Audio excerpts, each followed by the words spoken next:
It has been a long time since this incident has been on my mind, and I think sharing it with you guys will give me some perspective. So, here's the deal. For as long as I can remember, my family was just Mom, Aunt Marie, and Grandpa. You might wonder, where's my dad? Well, he was like a mythical creature, heard of, but rarely seen. Growing up, the whole dad thing was pretty much non-existent for me. In my 17 years of life, I feel like I saw my dad only a couple of times. The guy was a ghost, showing up only on special occasions like Christmas or birthdays. He'd swoop in with presents, act like father of the year for a hot minute, then poof. Gone again. As a kid, I was always waiting for him to come just so that he could leave again. It was just a long series of disappointments. The weirdest part was that Mom and Dad were still married. Don't ask me why, 'cause I've got no clue. It was like this bizarre arrangement that nobody talked about. Anyway, in the past few years, my mom got really sick due to lupus, an autoimmune disease she had. She was put on bed rest, which was particularly difficult for her since she could not accept the idea of sitting idle and not working. Ultimately, Aunt Marie took over the business, and Grandpa, Mom's dad, moved in to help out. Grandpa was a retired lawyer, and he was always organized, making sure everything ran smoothly. Our little family unit adapted to the new normal, with Aunt Marie balancing work and care, and Grandpa and I handling household affairs. So, during this whole mess, suddenly Dad became more frequent with his visits. He would tell Aunt Marie and Grandpa to take a break, and he would handle everything. My aunt and Grandpa weren't a big fan of him either, so they quietly carried on with their duty. Initially, it was all very weird to me, but there was also a chance that I was being too judgmental, and maybe he was genuinely trying to be better this time. Apart from taking care of Mom, Dad would also spend a lot of time with me and talk to me about stuff. He even apologized to me a couple of times for not being around and said he would explain why once I was old enough. Although I hadn't forgiven him for his absence, I was happy that he was here by my side during this difficult time. But that happiness didn't last for long.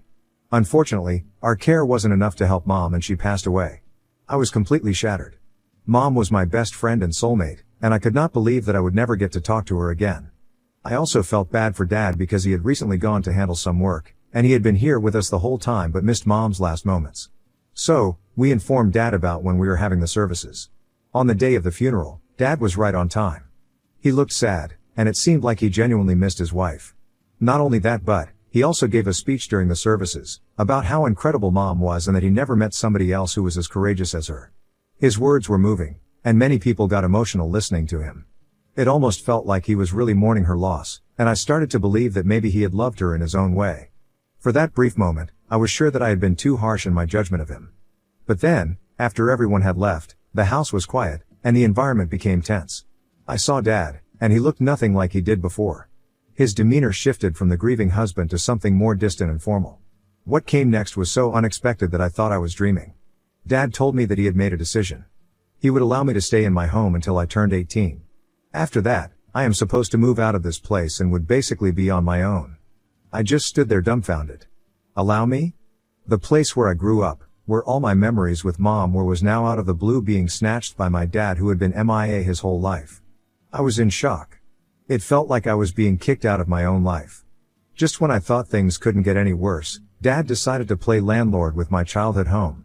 I gathered enough courage to ask my dad what made him think that he could evict me from my own house. He answered that he was my guardian now, and the guardian could take whatever decision he considered right. I was taken aback. Everything made sense now. This was why he had been so frequent with his visits in the last few months. It was him seeking assurance from my mom that everything she had would be as after her death. Aunt Marie and Grandpa were right to not trust him. It was like he heard my thoughts, because he said that I had been spending too much time with my aunt and Grandpa, and he was not going to let me meet them anymore. He had a couple more rules for me that I can't even go on right now. All of it made me question, why did I ever believe him when he said that he cared about Mom and me? After Dad dropped that bomb about letting me stay only till 18, things went from bad to worse. It was like he was making up for lost time by cramming 17 years of parental control into a few weeks. First, he started with my phone. For your own good, he said, as he installed some creepy parental control app that basically turned my smartphone into a glorified brick. Suddenly, I couldn't text my friends without him seeing every message. Social media? Forget about it. Then came the curfew. Apparently, 7 p.m. was the new midnight. It's not safe out there, he'd say, conveniently forgetting that I'd been navigating the neighborhood just fine for years without his input. Some of you might think that this might be his way of showing that he cares for me. Well, let me tell you, guys, something. I have been excelling in my studies since I was a kid. I rarely went to any parties or sleepovers, so I wasn't known for being problematic.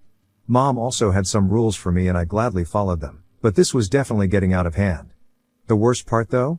He started vetting my friends. And by vetting, I mean interrogating them like they were suspects in a crime show. One of my best friends almost had a breakdown when he grilled her about her parents' occupations and her GPA. Every day, it felt like another piece of my life was being chipped away.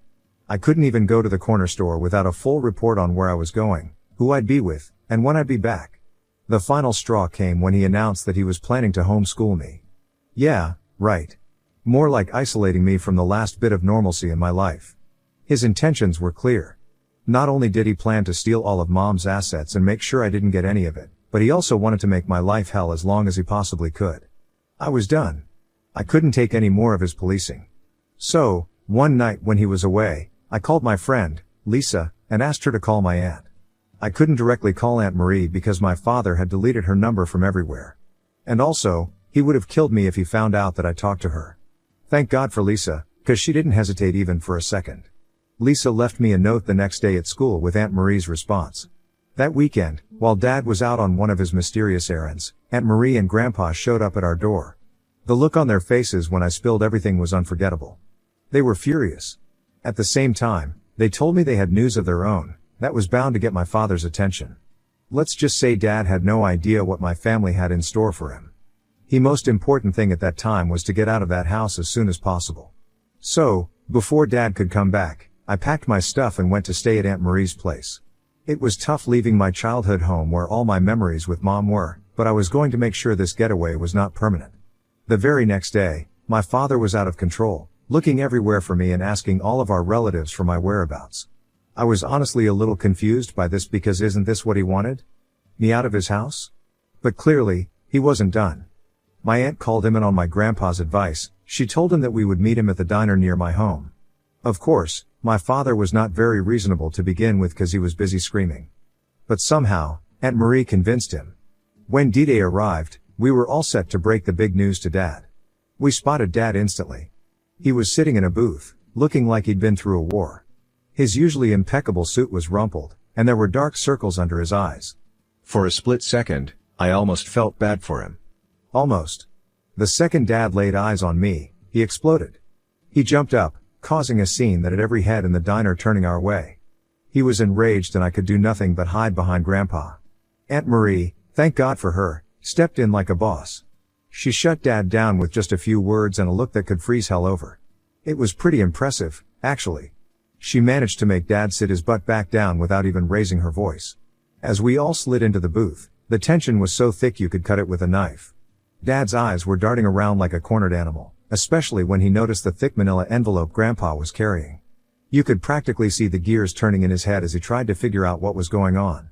I was as impatient as you might be while reading this because they hadn't told me anything either. That's when Grandpa dropped the first bomb. He told Dad that Mom knew. She knew everything. At that moment, I was even more confused than Dad.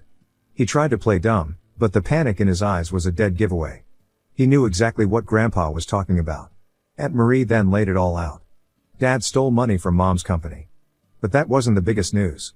Before I could process anything, I was told that Dad had another family in Nebraska. Everything. I felt like I'd been sucker punched. Other family? Embezzlement? Just when I thought this whole situation couldn't get any more messed up, it did. My head was spinning, trying to process all this new information. Apparently, I knew nothing about Dad. But Grandpa wasn't done. He pulled out a stack of papers from the envelope and explained that Mom had made some arrangements before she passed. The house, the business, everything, it was all in a trust for me. Dad had no claim to any of it as Aunt Marie was in charge of it. As Dad flipped through the documents, his face went pale. He, of course, tried to bust his way out of it. He claimed it couldn't be legal, and threatened to fight it. But Aunt Marie shut that down real quick. She hinted that if he tried anything, the IRS and his other wife might find out about his creative accounting. That shut him up pretty fast. Everything that was happening was so surreal. As a kid, I told myself that Dad was a busy guy and his job came in the way of him being with his family all the time. But no, all this time he had a family to spend time with. Another wife, maybe even another kid. It broke my heart that he was capable of loving and caring, just not for me and my mom. Anyway, Grandpa laid out the terms. If Dad walked away and signed the papers renouncing any claim to Mom's estate, they'd keep his secrets. If he fought it, well, let's just say the implications were clear. Dad didn't really have a choice, and he understood that clearly, but he didn't need any reason to make a scene. In classic narcissist fashion, he lashed out and started to scream at my aunt and grandpa and called them liars, cheaters, and whatnot, because they were stealing money from Mom. Funny, coming from him. Grandpa tried to calm him down by reminding him that we were in public, but there was no chance Dad was going to listen.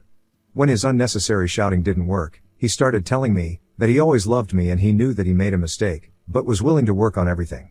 That was followed by a meaningless apology for isolating me in my own home and a promise that my home would not be taken away from me. He brought up Mom, trying to use her memory as emotional leverage. He started talking about how much she would have wanted us to be a family, and how she always believed in second chances. If he had said all of this to me earlier, I would have forgiven him. But now he had backstabbed me, and he was not getting away with it. A normal, sane human being would probably give up by now and accept defeat. But Dad? He brought up his other family in this god-awful discussion and that they would become homeless if I didn't help them. Dad knew that I wouldn't want to punish innocent people for his mistakes and this manipulation could work. Well, he was wrong. I wasn't going to buy into his act anymore. I made it very clear that when I actually needed a father figure, he wasn't there, and now I didn't need a manipulative dad like him to destroy my already messed up life. After that, Dad stormed out of the room, ending his speech with something to the effect of "You will regret this or this is not over." To be honest, although I glossed over his speech at the time, the part where he talked about his other family actually made me rethink everything. It wasn't something I had fully considered before. The thought of potentially taking away someone else's shelter weighed heavily on my mind. This is exactly the reaction he was looking for and sadly, he was getting it. So here I am, asking for your opinion so that I can finally have some guidance on this matter. Am I really in the wrong for not letting my dad get away with his manipulations and deceit? I understand that there are complex emotions and relationships at play here, but I can't shake the feeling that holding him accountable is the right thing to do. I'm torn between standing up for myself and being mindful of the impact my decisions might have on others. Any advice on how to proceed with this complicated situation? Update 1. It's been a few weeks since the showdown at the diner, and I thought things would finally settle down. I could not have been more wrong. Turns out, Dad wasn't about to go down without a fight, and he decided to take the low road, like, we're talking new levels of low. It started with a phone call from my cousin Jessie. She was in tears, asking me how I could have done something so horrible. I had no clue what she was talking about, but it didn't take long to figure out. Dad had been busy, alright, busy spinning a web of lies so intricate it would make a spider jealous. According to the story Dad was spreading, I had conspired with Aunt Marie to slowly poison Mom over the years, weakening her immune system and making her lupus worse. He claimed we did this so I could inherit her wealth sooner. As if that wasn't bad enough, he also said that we had manipulated Mom's medication, switching out her pills for placebos to speed up the process. But wait, it gets worse. Dad told everyone that he had suspected something was wrong, which was why he started coming around more often towards the end. He painted himself as this heroic figure, trying to save Mom from her own daughter and sister. According to him, that's why I was so hostile towards him, because I was afraid he'd uncover our evil plot. The lies didn't stop there. He spun this elaborate tale about how he'd found evidence of our scheme, fake pharmacy receipts, suspicious bank transfers, even a diary where I supposedly detailed our plans. Of course, none of this evidence actually existed, but he was convincing enough that some relatives were buying it. Dad even went as far as to claim that Grandpa was in on it too, but had been manipulated by Aunt Marie. He said that Grandpa was aging and that's why it was easy for us to convince him to be part of our schemes. And that Aunt Marie had taken advantage of this to turn him against Dad. The stories kept getting wilder. Dad told some relatives that he'd overheard Aunt Marie and me discussing our plans late one night, plotting how to alter Mom's will. To others, he said he'd found mysterious substances in the kitchen that he believed were being used to poison Mom's food. He didn't stop at family either. Dad started spreading these rumors in the community, telling Mom's old colleagues, our neighbors, even my school teachers. It was like he was on a mission to destroy not just my inheritance, but my entire life. The impact was immediate and devastating. Relatives who had always been kind to me suddenly became cold and distant. I started getting dirty looks at the grocery store, and whispers followed me wherever I went. Some of my friends' parents even forbade them from hanging out with me, afraid I was some kind of sociopath. It was a nightmare. I'd go to check the mail and find anonymous letters calling me a murderer. My social media accounts were flooded with hateful messages from people I'd never even met. It felt like the entire world had turned against me overnight. Aunt Marie and Grandpa weren't spared either. Aunt Marie's business started suffering as clients pulled out, not wanting to be associated with someone accused of such a heinous act. Grandpa, who had always been a respected figure in the community, was now being treated like a mentally unstable old man who couldn't be trusted. The worst part was, some people were actually believing this garbage. I mean, I get it, it's a juicy story. The evil daughter, the manipulative aunt, the helpless father trying to save his wife. It's like something out of a bad soap opera. But this was my life, and it was being torn apart by these lies. We tried to fight back, of course. We released statements, showed people Mom's medical records, even had her doctors confirm that her treatment had been standard and her decline was due to the natural progression of her disease. But you know how it is, lies travel faster than the truth, especially when they're this sensational. There were moments when I almost broke down. Like when Mrs. Johnson, our neighbor who had known me since I was in diapers, crossed the street to avoid talking to me. Or when I overheard my childhood best friend's mom telling her to stay away from that murderer girl. It felt like my entire world was crumbling around me. But you know what? As horrible as it was, it also showed me who my real friends were. A small group stuck by me, refusing to believe the lies no matter how convincing they seemed.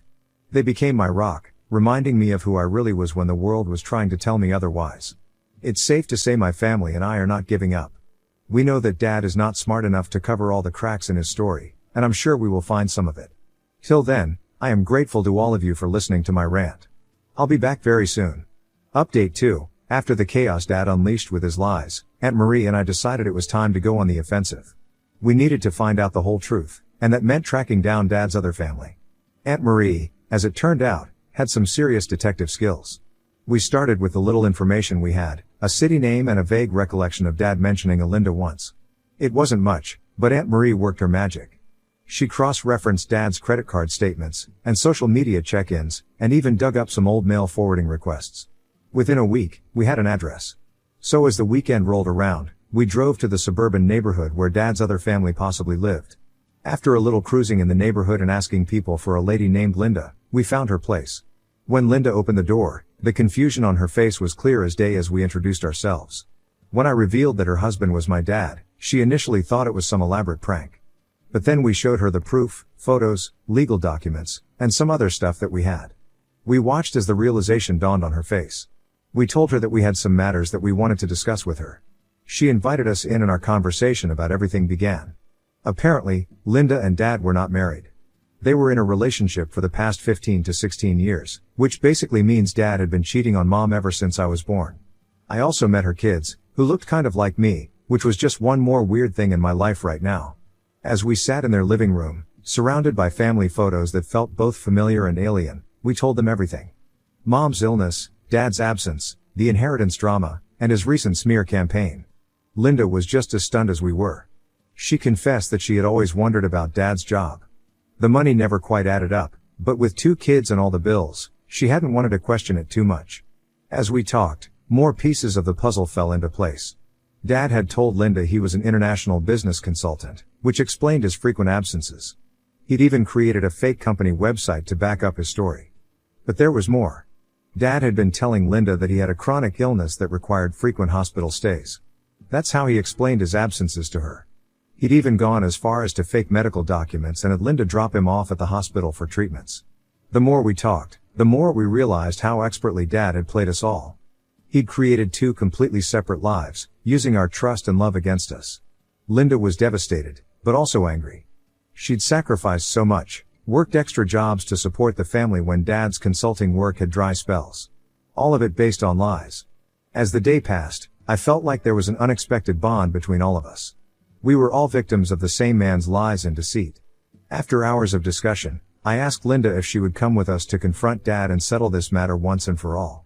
I made it very clear that I did not want her to feel pressured to be part of this and she should only do this if she's comfortable with everything. Despite the shock and hurt she was experiencing, Linda agreed without hesitation. She said that she was determined to help in any way possible. Linda said that she would come to the city herself and would be there in 2 days. So, with that, my aunt and I decided that it was time to return and prepare ourselves for the next confrontation coming our way. Hopefully, it will be our last. As always, you guys will know as soon as the next thing happens. Thanks again for reading my soap opera-like story. Till next time. Update 3, hi guys, how are you?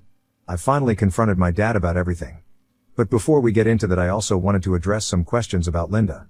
The major questions were if I was sure that I could trust Linda, and what if she was also playing a part in my dad's vindictive plan. Well, Aunt Marie and I did a lot of research to make sure that we were trusting the right person. While my aunt looked up as many documents as she could, I searched Linda's and her kids' social media. Judging based on their lifestyle, they were definitely not involved in way too much luxury. And correct me if I am wrong, but wouldn't there be some signs of them wasting away the money they had stolen from someone else? On the other hand, whenever Dad came by our home, he would always be seen in a new tailored suit with expensive gifts. Also, Linda seemed genuine. My mom had to take care of everything in her life, and even though she had Grandpa and Aunt Marie by her side, it was still hard. I can't even imagine how difficult it must be for Linda to take care of her 2 kids while her partner was MIA. I sympathized with her state and wanted her to know the truth so that both of us could move on for good. Anyway, getting back to what happened with Dad, after Linda arrived, the 4 of us, Grandpa, my aunt, Linda and I, paid him a visit at the same diner where he made a scene last time. I was surprised that he was still allowed there, given the fact that the manager was very angry with him that day. It seemed like he had prepped for another argument, but all that changed when he saw Linda. He realized his 2 worlds were colliding. For a moment, he looked like he might bolt, but Grandpa's steady presence at the diner's entrance stopped him in his tracks. I was honestly scared of him because he was glaring at me the whole time as if everything was my fault. The whole conversation was so intense and emotionally taxing. Dad tried to lie his way out, but faced with both families, his web of lies quickly fell apart. Linda, showing remarkable strength, laid out every inconsistency, every lie he had told her over the years. I shared my own experiences, the years of absence and neglect. The tension in the air could be cut through a knife as we all confronted the man who had deceived us for so long. As the truth came pouring out, Dad's carefully constructed facade crumbled. He broke down, admitting to his double life, the lies, and the manipulations.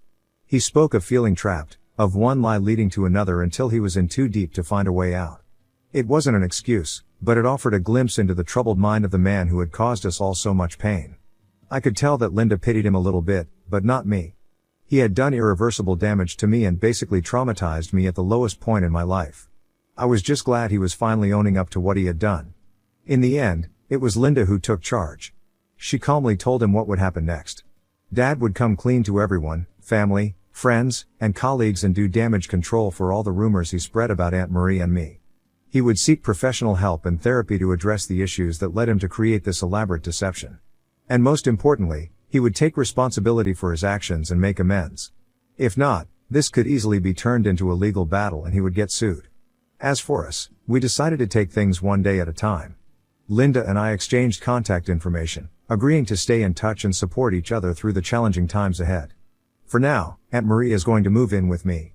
It's a new world for Aunt as well, because she has to handle the business all by herself now. I have also gotten into therapy because everything that happened till now has taken a toll on me.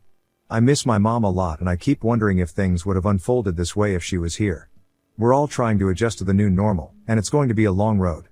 But with the support of each other, we're hopeful for a better future. I also want to thank all of you again for your support and encouragement. Your messages have meant the world to me during this difficult time. See you guys next time.